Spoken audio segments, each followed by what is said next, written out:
The most comprehensive study of the human penis has identified what's been called the male G-spot, and it's this contentious and delicate subject that we're exploring on this episode of The World, the Universe and Us from New Scientist. I'm Dr. Rowan Hooper. I'm joined today by reporter Alice Klein. Hi Alice, look, we've reported a lot on various claims about the female G-spot over the years. It's always been controversial, hasn't it? There are some doctors who still claim that it doesn't exist. And now there's this new study. It's painstakingly mapped out all the sensory nerves of the penis and revealed the existence and location of the male G-spot.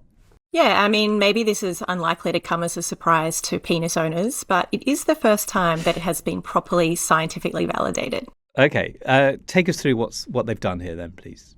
So some anatomists in Spain collected 14 penises from deceased donors who had agreed to give their bodies to medical research, and they finally sliced them up, added some special dyes that specifically bound to their nerves, and then looked at them under a microscope so they could see all the patterns of sensory nerves within the penis. And if you like anatomy and histology, I do recommend having a look at this study because it goes on for 41 pages and it's very, very detailed. What, like salami slices? Is it?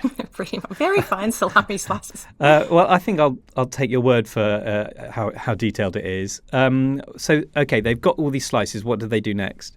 Yeah, so they looked for the area that has the highest density of nerve endings because that tells you it's probably the most sensitive area and the one that's sending the most information back along the nerves to the brain. And they found that the most nerve-rich area of the penis was this triangular zone on the underside near where the head meets the shaft.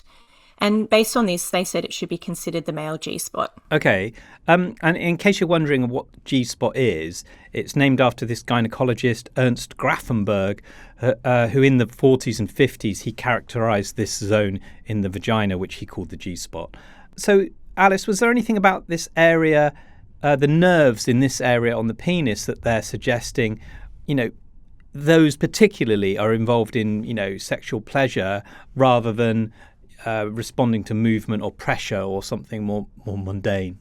Yeah, so a lot of the nerve endings in this area were bundled into these specialised touch receptors known as Krauss corpuscles, which have previously been found in male and female genitals and the lips, incidentally, and they're known to mediate sexual pleasure. They're also very prevalent in the dolphin clitoris, which might explain why they're known for having a lot of sex. Wow. And a few years ago, I remember writing about this interesting study in mice that found that Krauss corpuscles seem to be activated by the specific frequency of vibrations that are created by skin rubbing against skin during sex. And that appears to be how they mediate sexual pleasure. What? So was that suggesting that mice feel sexual pleasure? Just as an aside here.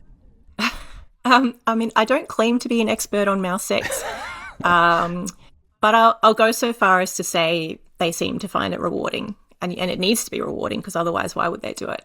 How interesting. So these Krauss corpuscles, well, as you'd expect, they seem to be conserved across many very different groups of mammals, which does make sense. All right. So it's been nicknamed the male G-spot. Is there a proper anatomical name for it? Yes. It is technically called the frenula delta. Okay, not heard of that. Frenula delta. No, I don't think many people have heard of it. And I think that speaks to this broader problem of how little we know about our intimate parts. Yeah. I mean, although, to be fair, I probably haven't heard the correct anatomical names for many parts of my body. So why is it called the frenula delta? Well, it was named in 2001 by a pathologist in New Zealand called Ken McGrath, and he called it a delta because it's shaped like a triangle and it fits between the two V-shaped wings of the glands on the underside. And then the frenula part comes from the fact that the tip of this triangle is where the frenulum, that little skin bridge, connects the foreskin to the penis.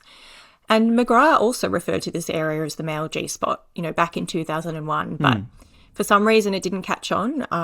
I don't know why. No one did a podcast about it then. You weren't around to do a podcast then. So 2001 is still kind of late to be describing something we're so intimately familiar with, which is kind of interesting as well. So look, I guess even if you didn't know the anatomical name, the frenula delta, most men would be aware that this is a particularly sensitive spot. did we need to, have all these slices and 41 pages to document that? Yeah, I mean, it may be obvious to those of you with this anatomy. And the latest study has a quote saying that it may seem self-evident to anyone attuned to the sensations of their penis during sexual activity. But it's important to scientifically validate this, because if you look at medical textbooks, they generally say that the most nerve-rich and sensitive part of the penis is the glans, not this area that's outside of the glans. So there seems to be this discrepancy between what the medical literature is saying and people's lived experiences. And I should say that the glans has lots of nerve endings too, but just not as much as the frenula delta. That, it may seem self-evident, quote, just instantly reminded me of the famous understatement at the end of the 1953 DNA paper that says, it has not escaped our attention that the structure of the DNA immediately suggests a mechanism for its replication. So almost as good understatement as that. But yeah, look, it is important that this is documented because, now you mention it, I do recall that textbooks often say that the glans is the most sensitive part of the penis. So the textbooks are wrong on this. And I wonder if that lack of recognition of the frenula delta, that could have quite negative implications for men's sexual health, right? Yeah, well, I interviewed a urological surgeon for this article, and surprisingly, she said she's never even heard of the frenula delta and its special sensory nerves. She says it's not something that they learn about in their surgical training, and they're often learning from books that were written a long time ago. They haven't really been updated that much, and that is potentially problematic because some of the surgeries that urologists do involve making incisions in the frenula delta area, which could potentially affect sexual sensations. Yeah. I mean, I'm really surprised that a urological surgeon hasn't even heard of it. That's quite problematic. So what kind of surgeries are we talking about? Well, male circumcision would be the most common one because some circumcision techniques involve making incisions across the frenula delta to remove the foreskin. And sometimes the whole frenulum is removed from the area too. Sometimes they leave a bit in place, sometimes they leave the whole thing in place, but sometimes they take the whole thing. Yeah, so this would suggest you don't want to take the whole thing if you can help it. Is there evidence? I mean, I know it's really controversial, isn't it? The whole debate around circumcision, whether it dampens or changes sexual sensation. Yeah, well, I mean, it's controversial and it's also very difficult to study because it has to be based on self-report. But some studies have found that circumcised men experience less pleasure when their frenula delta is stimulated compared to those who haven't been circumcised. And there are others that have pressed these sort of tiny filaments into different parts of the penis, and they have found that the circumcised penis is less sensitive, especially in the frenula delta. But then, on the other hand, other studies haven't found any real differences in orgasm frequency or quality. So it's possible that the nerves of the circumcised penis somehow become rewired or compensate for any kind of nerve damage. Wow. But this is something we really don't know. Yeah. That's just speculation. Yeah. But that is interesting, isn't it? Because it often would happen very young, and there may be this opportunity for rewiring to go on. That's really interesting. Yeah. But I guess this is really important information for people to consider or to at least be aware of if they're thinking about circumcision for themselves or their children. Yeah, and generally circumcisions are only performed for medical reasons here in Australia, like if someone's foreskin is too tight. And I think it's the same in the UK. But in the US, about half of male babies are still circumcised at birth. So I think this is something that parents should definitely know about when making that decision. You know, that we still don't know for sure whether it does affect sexual sensations. Yeah. And look, the fact that we're just learning about this male G-spot, the frenula delta, it just echoes all this confusion there still is about the female G-spot, right? Is there anything anatomically, homologous between these two areas?